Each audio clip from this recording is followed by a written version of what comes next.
निक जी,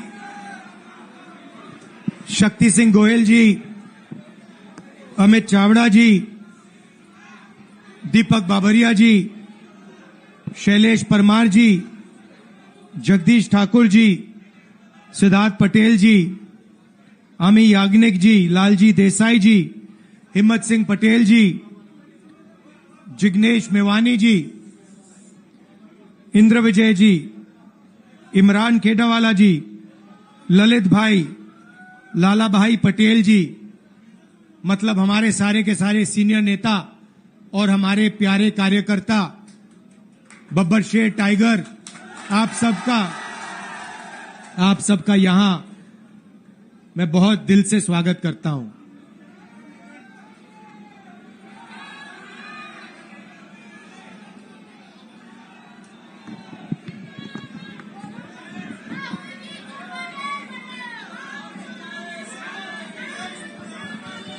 parliament house में आपने देखा होगा कि अजीब सी बात है,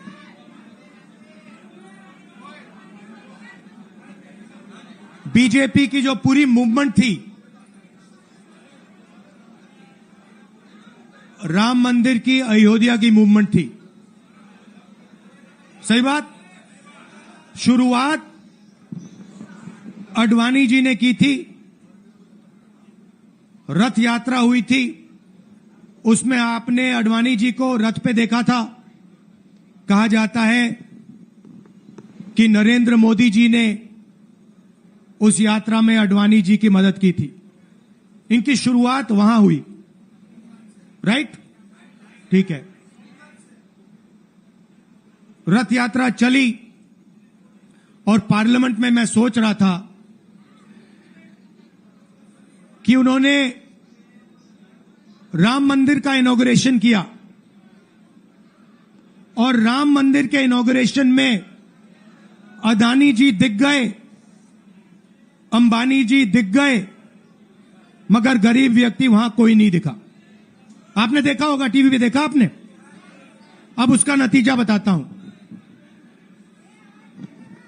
पार्लियामेंट में मैं यहां बैठता हूं, यहां पे अयोध्या के एमपी बैठते हैं। देखा आपने उनका चेहरा, इंडिया गठबंधन के हैं, है ना? मैंने उनसे पूछा कि भैया आप मुझे एक बात समझाओ, ये बीजेपी ने अपनी पूरी पॉलिटिक्स अयोध्या की पॉलिटिक्स थी। चुनाव के पहले इन्होंने राम मंदिर का इनॉग्रेशन किया, राम भगवान को पॉलिटिसाइज करने की कोशिश की, मीडिया में फैला दिया। मैंने उनसे पूछा भैया एक बात बताओ, यह हुआ क्या कि उन्होंने राम मंदिर का इनॉग्रेशन किया और इंडिया गठबंधन अयोध्या में चुनाव जीत गया? यह हुआ क्या? और मुझे जवाब उन्होंने दिया, मैं ये जवाब आपको देना चाहता हूं। उन्होंने कहा राहुल जी, मुझे पता लग गया था, तकरीबन 6 महीने पहले मुझे पता लग गया था कि मैं अयोध्या से लड़ूंगा, और जिस दिन मुझे पता लगा उस दिन मुझे यह भी मालूम था कि मैं सिर्फ लड़ूंगा नहीं, इंडिया गठबंधन अयोध्या से जीतने जा रहा है। मैंने कहा कि आपको कैसे मालूम? पूरी देश में, मीडिया में, सब जगह राम मंदिर का इनॉग्रेशन हुआ, तो आपको कैसे मालूम? उन्होंने कहा कि राहुल जी, जब मैं अयोध्या में लोगों से बात करता था तो मुझे अयोध्या के लोग सिर्फ 2-3 चीजें कहते थे। पहली बात कहते थे कि अयोध्या में मंदिर बनाने के लिए, क्लीन अप करने के लिए बहुत सारे लोगों से जमीन ली गई, बहुत सारे लोगों की दुकानें, घर तोड़े गए, और आज तक जिन लोगों के घर छीने गए, तोड़े गए, दुकानें तोड़ी गई, आज तक उनको नरेंद्र मोदी जी ने कॉम्पनसेशन नहीं दिया। पहली बात, जहां भी वो जाता था लोग उनसे कहते थे हमारी जमीन छीनी गई, सरकार ने हमें मुआवजा नहीं दिया।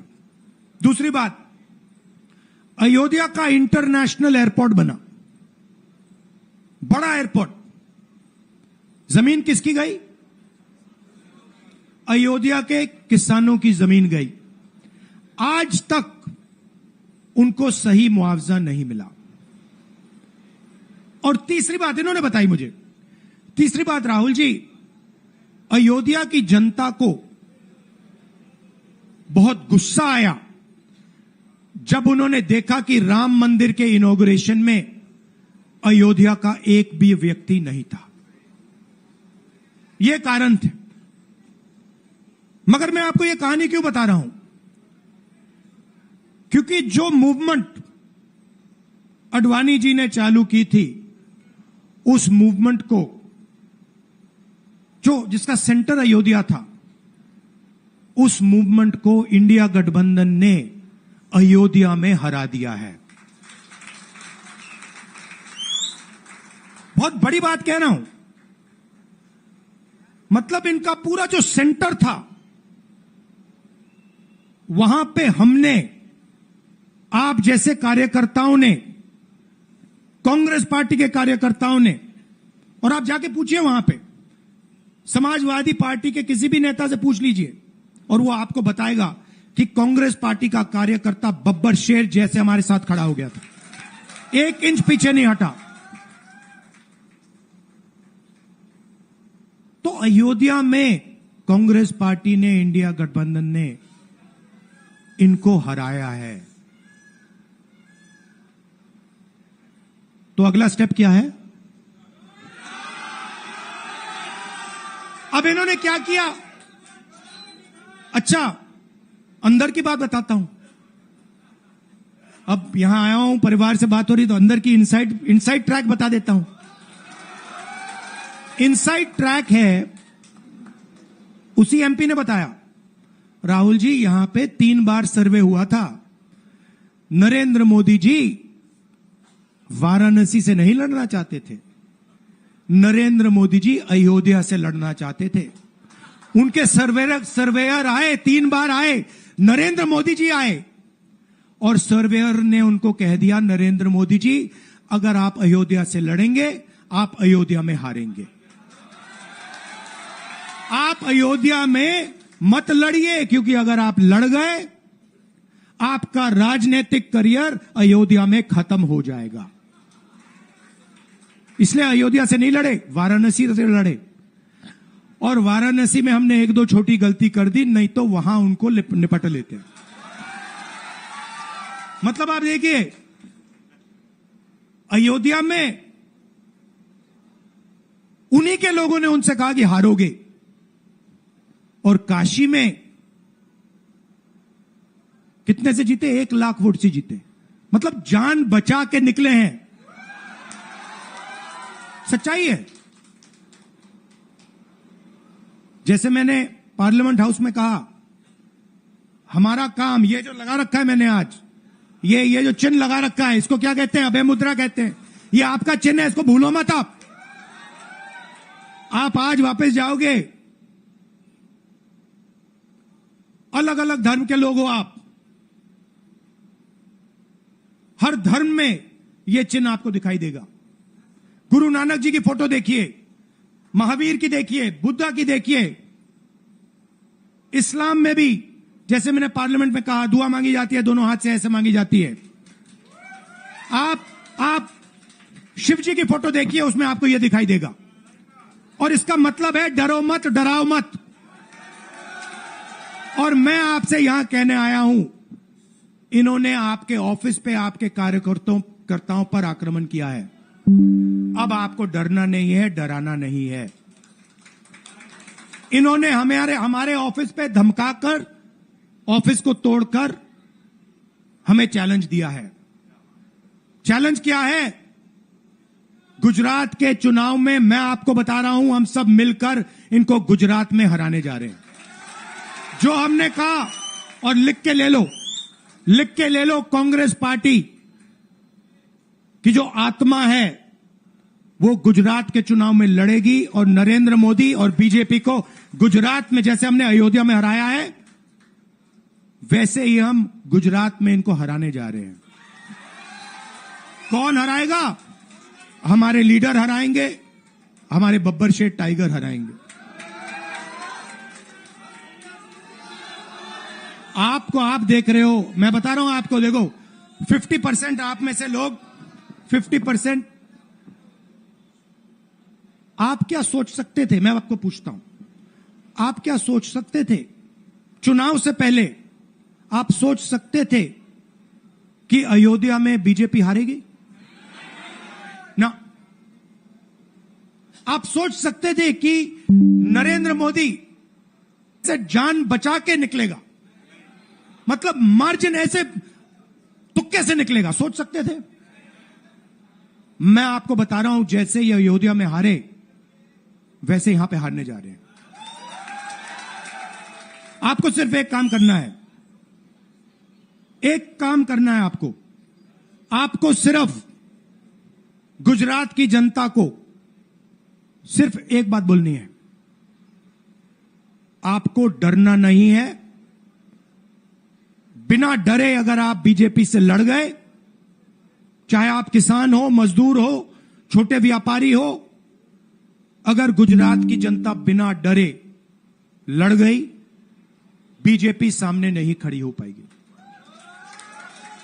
दूसरा उदाहरण देता हूं, आप कांग्रेस पार्टी को जानते हो? हमारी पार्टी में कोई डरता है? कैसे मालूम?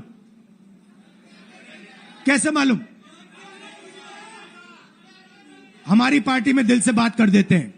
बड़ा सा बड़ा हो, राहुल गांधी हो, हमारे पार्टी के लोग कहते हैं राहुल गांधी, मुझसे कहते हैं, मेरे कमरे में आके कहते हैं, राहुल जी ये जो आपने किया हमें अच्छा नहीं लगा। कहते हैं, मैं बता रहा हूं आपको, और मैं कहता हूं आपने सही बोला, इस बार मैंने ऐसे नहीं करना था, जो आप बोल रहे हो वैसे करना था। हम डरते नहीं है, ना हमारे कार्यकर्ता हमें बोलने से डरते हैं, ना हम अपनी कार्यकर्ता की बात सुनने से डरते हैं, ना हमारा कार्यकर्ता हमसे डरता है। अब देखिए, मैं आपको रियलिटी बता रहा हूं। बीजेपी में नरेंद्र मोदी बैठे हैं, उनकी पूरी टीम बैठी है उनके सामने। मैं आपको इंटरनल बात बता रहा हूं, उनमें से कोई नरेंद्र मोदी को नहीं चाहता, मगर कोई नहीं चाहता, मतलब पूरी लीडरशिप टीम देख लो, आगे बैठी है। मैं बता रहा हूं आपको, अंदर की बात बता रहा हूं, इनसाइड ट्रैक दे रहा हूं, कोई नहीं चाहता, मगर दम नहीं है, डरते हैं।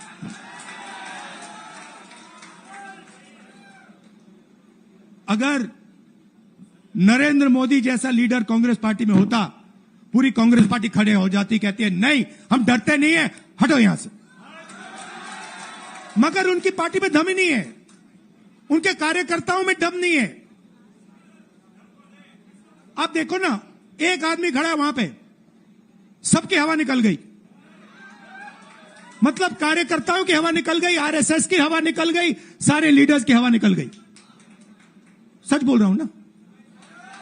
और हमारे मतलब छोटा कार्यकर्ता होता है, टाइगर होता है, आता है कांग्रेस प्रेसिडेंट के सामने, आता है राहुल गांधी के सामने, आता है, कहता है भैया मेरे दिल में ये बात है, आपको ना लगे मैं तो बोल रहा हूं।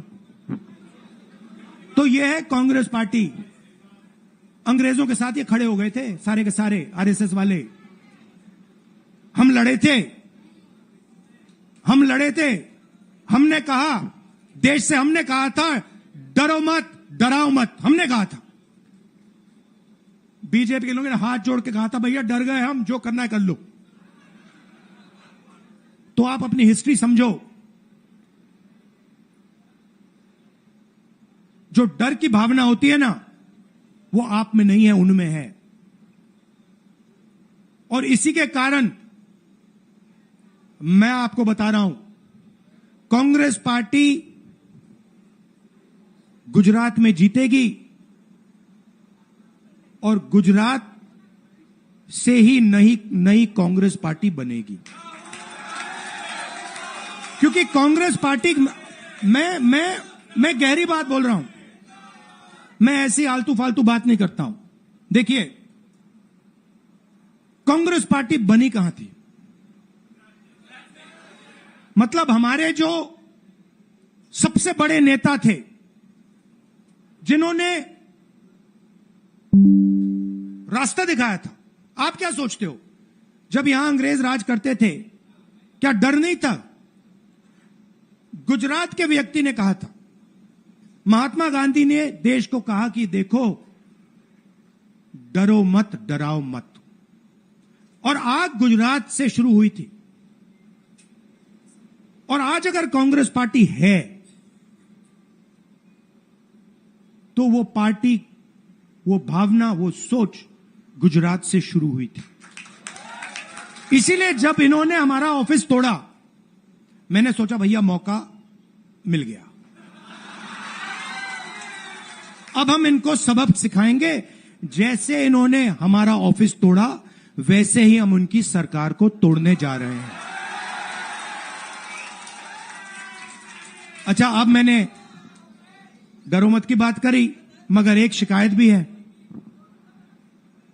एक शिकायत भी है। यह भी नहीं है कि कांग्रेस पार्टी गुजरात में कमियां नहीं है, ये कहना पड़ेगा, कहना पड़ेगा। कमी क्या है? एक कार्यकर्ता ने मुझे बहुत अच्छी तरह बताया, कांग्रेस पार्टी के कार्यकर्ता ने, राहुल जी, कहता है मुझे, राहुल जी, ये कांग्रेस पार्टी में एक मुश्किल है, दो तरीके के घोड़े होते हैं,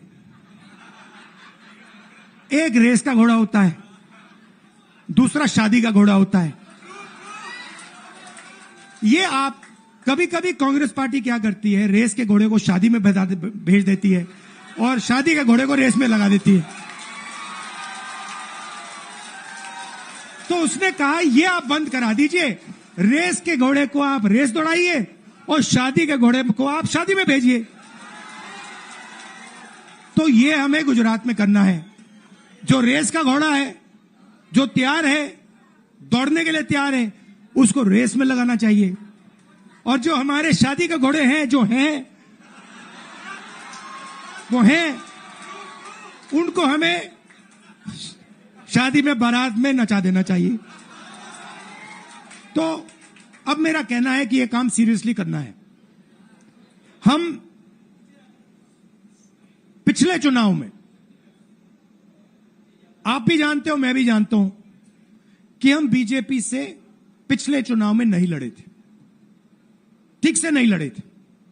उससे पहले चुनाव में 2017 में हम 3 महीने कह लो, 4 महीने कह लो, 4 महीने 3 महीने हम लड़े और नतीजा आपने देखा। आपने देखा, गुजरात के सीनियर नेताओं ने मुझे बस में कहा, मैं बता रहा हूं आपको इनसाइड ट्रैक, मुझे बस में कहा कि राहुल जी, गुजरात में हमें 40 सीटें मिलेंगी। मैंने उनसे कहा 40 नहीं, हम चुनाव जीतने जा रहे हैं। और 16 सीट से हम चुनाव हारे। अब 3 साल है, 3 महीने में हम फिनिश लाइन तक पहुंच गए थे। 3 साल में हम फिनिश लाइन को मतलब उधर पीछे छोड़ के निकल जाएंगे। मैं आपको यहां कह रहा हूं कि आप लोग गुजरात में कितने साल बाद, 30 साल हो गए, 30 साल हो गए, मैं आपको बता रहा हूं, मानो ना मानो, आप में से 50% अभी मान रहे हैं और 50% कह रहे नहीं भैया नहीं होगा। जो 50% मान रहे हैं, मैं आपसे बात कर रहा हूं, जो 50% मान रहे हैं, मैं आपसे बात कर रहा हूं, आप लड़ जाओ और ये बाकी 50% बैठे हैं, उनकी माइंड बदल दो, नैया पार हो जाएगी, सरकार बन जाएगी। और मैं आपसे कहना चाहता हूं कि एआईसीसी की टीम, राहुल गांधी, मेरी बहन, सारे के सारे सीनियर लीडर आपके साथ यहां खड़े होंगे, आपके साथ मिलकर इनकी सरकार को तोड़ेंगे। आपने बहुत सहा है, बहुत लाठियां खाई हैं, बहुत अपमान हुआ है आपका, गालियां खाई हैं आपने। अब बहुत हो गया, अब इनको हमें सबक सिखाना है और हम इनको हराने जा रहे हैं। और नफरत से नहीं, मोहब्बत से आप देखना, मोहब्बत से हम इनको हराएंगे। कैसे? क्योंकि नरेंद्र मोदी जी का जो विजन था, वो गुब्बारा जो था वो फट गया है, फटाक से वो फट गया है। आप सोचिए, पार्लियामेंट हाउस में नरेंद्र मोदी वहां बैठे, मैं यहां, और मैंने प्रधानमंत्री जी उनके सामने कहा कि नरेंद्र मोदी जी, आप एक व्यक्ति भी नहीं कह सकता हूं, पता नहीं आप क्या हैं, क्योंकि आपने ही कहा कि मैं नॉन बायोलॉजिकल हूं, मैं बायोलॉजिकल नहीं हूं, और मेरा सीधा डायरेक्ट कनेक्शन है ईश्वर से। अरे भैया, आपका डायरेक्ट कनेक्शन है ईश्वर से, तो अयोध्या कैसे हार गए? कैसे हार गए? तो हमारे प्रधानमंत्री सोचते हैं कि बाकी सब लोग बायोलॉजिकल, गुजरात की जनता बायोलॉजिकल, गांधी जी बायोलॉजिकल, हिंदुस्तान के किसान मजदूर सब लोग बायोलॉजिकल, और Narendra Modi non biological. Speaker sir ने मुझे कहा, ऐसे मत बोलिए। मैंने कहा, मैं थोड़ी बोल रहा हूं, ये तो प्रधानमंत्री बोल रहे थे, मैं तो उनकी बात कर रहा हूं। स्पीकर बिल्कुल चुप हो गए। बात तो सही है, बात तो सही है, ये राहुल गांधी के शब्द थोड़ी है, ये तो हिंदुस्तान के प्रधानमंत्री के शब्द हैं, नॉन बायोलॉजिकल। अब सोचिए, वो व्यक्ति जो अपने आप को नॉन बायोलॉजिकल समझता है और देश की जनता को बायोलॉजिकल समझता है, कि मतलब मैं यहां और बाकी जनता वहां, वो गुजरात को विजन कैसे दे सकता है? जो किसानों का दर्द नहीं समझ सकता, मजदूरों का दर्द नहीं समझ सकता, डायमंड इंडस्ट्री में जो काम करते हैं उनका दर्द नहीं समझ सकता, नॉन बायोलॉजिकल व्यक्ति वो गुजरात को कैसे रास्ता दिखा सकता है? नहीं दिखा सकता। तो अब आपका काम है गुजरात को विजन देना, गुजरात के युवाओं को, किसानों को, मजदूरों को, माताओं बहनों को विजन देना कि भैया हम आपके लिए ये करने जा रहे हैं। आपने हमारा मैनिफेस्टो देखा, हिला के रख दिया था बीजेपी को, आपने देखा? वैसा मैनिफेस्टो बनाना है गुजरात के लिए। गुजरात की जनता से मिलकर 1 लाख लोगों ने हमारा मैनिफेस्टो बनाया था। वैसे ही हम गुजरात में लाखों लोगों से पूछकर अपना मैनिफेस्टो बनाएंगे, गुजरात को विजन देंगे, और फिर चुनाव पूरा दम लगा के लड़ेंगे, और यहां इनकी जो सरकार है उसको तोड़ के हटप्परे कर देंगे। आप सबका दिल से धन्यवाद। आखिरी बात मैं कहना चाहता हूं, यहां जगन्नाथ यात्रा हो रही है, आप सबको, और जो यात्रा में भाग लेंगे, आप सबको शुभकामनाएं देना चाहता हूं, और दिल से प्यार देना चाहता हूं। आप सबका दिल से धन्यवाद, नमस्कार, जय हिंद। अभय मुद्रा, डरो मत, डराओ मत। વિપક્ષના નેતા, વિધાનસભા કોંગ્રેસ પક્ષના નેતા અમિતભાઈ ચાવડાને વિનંતી કરું કે તેઓ આવે અને આભાર વિધિ કરે।